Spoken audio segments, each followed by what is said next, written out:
information bi ma lay jox. mooy contrairement ak li mu wax terre bi janvier 2019 boobu l'exploitation bi waroon commencer pour des raisons politiciennes électoralistes ñu dem indi ko teg ko. mais puisque bañ ko tegee parewul mënul daw. mais kala ko jaay Alstom amul sentiment jox na la ko garantie bi commencé na courir donc tey garantie boobu jeex na terre bi. défaut de fabrication bu ci am ak nu mu mënti toy xaalisu Sénégal lañ koy fay loolu benn la depuis 2 ans yooyu nga xam ne terre bi dawul lépp lu ci am travaux de maintenance ñoom dañu jëloon responsabilité former ay sénégalais pour ñuy def maintenance période boobu mais durant 2 ans boobu nga xam ne livré nañ leen terre bi dawul tous les travaux de maintenance yi ñu ci def gars yi dañ ko facturer c'est état du Sénégal fay ko donc il y a 2 conséquences financières liées à ce retard amatoo garantie pour un investissement de 780 milliards ba pare pendant 2 ans yooyu non seulement da nga former sa ay nit pour ñoom ñu téye maintenance bi utiliser woo leen nga dem fay de l'argent supplémentaire say partenaires pour ñu ñëw def maintenance bi donc loolu mooy premier élément par rapport ak retard bi léegi nag bu ñu demee ba ci kanam dinaa développer mais moi je veux bien que mu intervenir par rapport à ça il y a eu retard il y a pas retard vous l'avez dit on va au-delà est-ce que mën nañ jàpp li docteur wax par rapport à la facturation et par rapport à la garantie vraiment c'est pas vrai c'est faux c'est faux déjà l'ensemble du patrimoine c'est 15 trains ça coûte 110 milliards oui c'est pas 780 milliards deuxièmement bi ñu ko jëndee dafa amoon une garantie bi dafay commencer au ci fonctionnement bi lay commencer la garantie non je dis donc commencé wul j'ai lu le contrat kon commencé wul en janvier 2019 non dafa am garantie bi nga xam ne dafay commencer dafa am double garantie dafa am garantie boo xam ne day commencer au moment du fonctionnement te moment du fonctionnement bi dañ koy def ci certifié xam nga train yi fi indi même si c'est fait à Alstom même si c'est fait à Alstom on a pris une société de certification internationale qui vient xool terre bi xool matériel boobu ni que la commande que nous avons fait est conforme et que train bi am na. ça n'a rien à voir donc si on n'a pas non je t'explique. Si on n'a pas cette certification des trains parce que la certification. c'est la certification ça n'a rien à voir avec la garantie. Faut répondre sur la garantie. Je vous explique. La certification concerne les infrastructures fixes, le matériel roulant et les systèmes. Donc certification boobu tant que amuloo ko le délai de garantie ki la jaay kii du commencer. Donc le fonctionnement a commencé. le 27. Actuellement. Oui. bi ñu jotee certification terre bi. Oui. mooy le 27. Le 27 ci les garanties di courir. Oui. Donc actuellement on n'a pas de problème de garantie et on n'a pas payé un autre montant pour la garantie. On n'a pas payé un autre montant pour la garantie. Vraiment. Deuxièmement, déjà yow tu t'es trompé sur le montant. Les 110 milliards c'est les 15 trains. La garantie, nous n'avons pas de problème de garantie parce que nous avons fait un appel d'offres, le dossier était clair et c'est garantie train, c'est train bu taxaw. Train bu taxaw deful benn rodage deful dara mënoo ko garantir. La garantie commence au moment de la certification que le matériel est conforme. La certification, c'est un ensemble. C'est tout qui est certifié. Tout le projet terre est certifié. Da ngay certifié. Le matériel, les infrastructures mooy raay yi, pont yi, fondation bi. li nga def yëpp da nga koy certifié. Certifié murs yi nga fa def da nga koy certifié. Certifié le matériel roulant. Bu ñu waxee matériel roulant, c'est l'ensemble des 15 trains. Certifier le système, l'ensemble du système. Oui. Da nga koy certifié. Certifier la performance opérationnelle du système dans son ensemble. Sur la certification. Enfin, non, je te dis, avant de commencer, avant qu'on ne commence, voilà. avant que réception, réception provisoire, oui. Après réception définitive, avant que ces réceptions-là commencent et la garantie soit garantie, soit obsolète et non obsolète, il faut que la certification vienne dire que li nga jaay c'est conforme d'abord. Comprendre nga? Oui. Donc vraiment des fois vraiment. Alors je rebondis sur cette question. Comme vous n'avez pas l'information, il faut demander l'information parce que vraiment je constate que vous êtes très loin de la réalité. D'accord. De la chose. Alors permettez-moi juste de vous poser cette question, Monsieur Diouf, peut-être li ngay avancer da nga ci am lu la leer moo tax nga koy avancer. Mais justement, sur quoi peut-on se baser pour dire que l'État du Sénégal a commencé à payer ses garanties ci fonctionnement, premier fonctionnement? Non, Néné, il faut pas qu'on se trompe d'orientation de l'émission. Oui. Vous avez invité un institutionnel. Moom moo lay jox ay documents am. Moom moo lay jox ay informations am. Mais sur la base des informations que j'ai, c'est pas à moi je n'ai pas accès. Il faut pas poser ce genre de questions. Vous m'excusez. C'est que moi non mais bàyyi mais mënuma non mais j'ai les informations. La garantie n'a même pas de ce que je suis en train de vous dire, c'est une information boo xam ne moom mënu ko dindi. C'est-à-dire que ce qu'il est en train de faire, c'est de réciter des leçons sur la certification. Non, je ne récite pas des leçons. La certification, je suis un technicien. Ça n'a rien à voir avec la garantie bi ma lay wax. Tey boo jëndee oto. Oto bi ñu livré la ko. Garantie bi dafay commencer couvrir. Garantie bokkul ak assurance. Moom laa la wax sax. Ba ñu leen livré. Alstom dafa considérer que garantie bi commencé na fonctionner. Tey loolu État du Sénégal bu ko bëggoon contester dafay dem contentieux.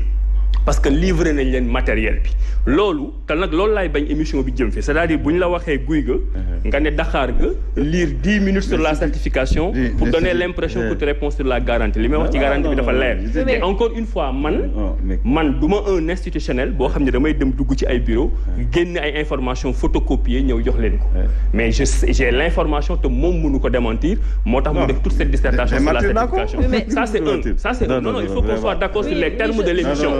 Voilà. Deuxièmement, docteur, s'il vous plaît. Je peux être d'accord avec vous. Je réponds à son interpellation. Oui, on peut être d'accord avec vous. Nous aussi, on a le droit de poser des questions parce que dañ ko wax, il a carrément démenti en disant que l'État du Sénégal n'a jamais payé ces garanties-là. C'est ça qu'il a dit. Léegi dama wax. Il a démenti.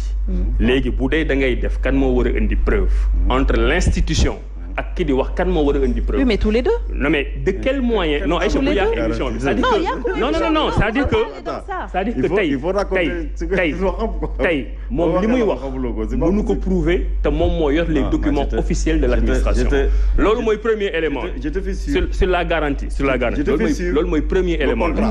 xam nga contrat bi c'est sur le site. Je peux continuer. On le laisse terminer, alors monsieur. Deuxième élément bi mooy li may wax ne dama juum ci chiffre juumuma ci chiffre moi j'ai parlé d'un projet global de 780 milliards loolu laay wax boobu ba léegi sur les détails après mën nañ ci duggal garantie des trains. Alors Serigne Saliou, la question de la transparence sur le projet TER bi gis nga déjà coow bu mu jur lan lañ ci mën a jàpp concrètement on a l'impression que on ne sait pas ce qui se passe qu'il y a une mauvaise communication yow naka nga ko jàngatee?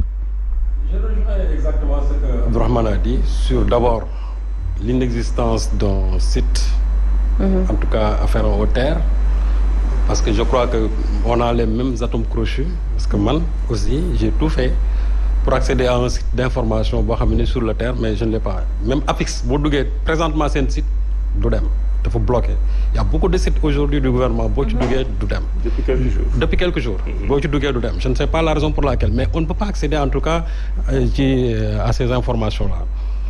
Le problème de la transparence, ça se pose. Xam nga parce que depuis bi ñu lancé TER ba léegi il y a eu beaucoup de chiffres qu'on avance par-ci par-là, des chiffres contradictoires.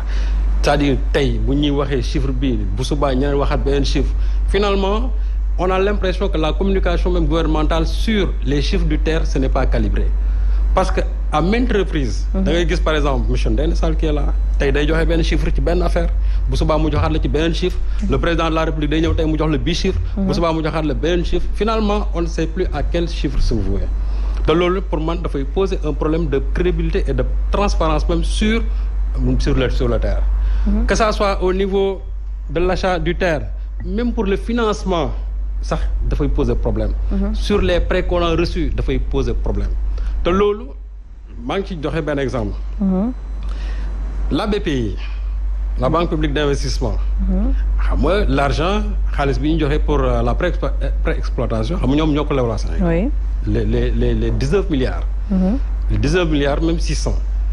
17 milliards 600. mais soo demee ci document bi waa BIC joxe le bureau d'information gouvernementale. Et monsieur Ndéné Sall aussi vous avez fait une contribution sur ça. Oui. Mais ils ont mis BPI 13 milliards. 13 milliards alors que Amadou Hott a signé 17 milliards 600. loolu c'est déjà un problème. On ne peut pas nous l'expliquer. Déjà da ngay gis tey ñu ne la pour le financement prêt yi AFD li la joxe BID li la joxe Trésor français li la joxe comment dirais-je AFD li la joxe le reste l'État du Sénégal. Mais qu'on nous dise l'État du Sénégal ñaata la joxe. Moi je crois que pour la transparence chaque fois da ngay ne État Sénégal lii la joxe boo ko fexee ñun ñu mën a calculer réellement ndax loolu la joxe loolu joxe loolu. On nous sort un chiffre de 780 milliards même 780 milliards yooyu jusqu'à aujourd'hui on ne nous a pas dit réellement 780 milliards yooyu ci lan la dugg. nga baal ma te hors taxe la te hors taxe boobu dinañ ci ñëw. hors taxe jusqu'à présent on nous a pas dit parce que on est parti d'un chiffre de 568 milliards. 558 milliards. Après dem nañ si 662 loolu je répète lu monsieur Ndéné Sall waxoon finalement ñu ne 780 milliards et une fois le président de la République. Je me rappelle, c'était le 31 décembre 2018 au Palais. Et ce jour-là, c'est même Khalifa Diakhaté qui lui avait posé la question sur le terre. Le président avait parlé en disant que initialement c'était 658 milliards. Mais bi mu waxee avenant yi wax li ñuy emprise yi li ñu ci fay yëpp finalement le président a dit 702 milliards ni plus ni moins. Exactement, c'est ce qu'il a dit. Hors taxe toujours. Aujourd'hui, on nous dit 780 milliards. 780 milliards. Même 780 milliards, on a des problèmes par rapport à ça.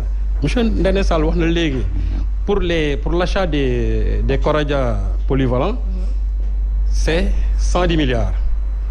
Mais pourtant, j'ai un document boo xam ni on a mis 152 milliards.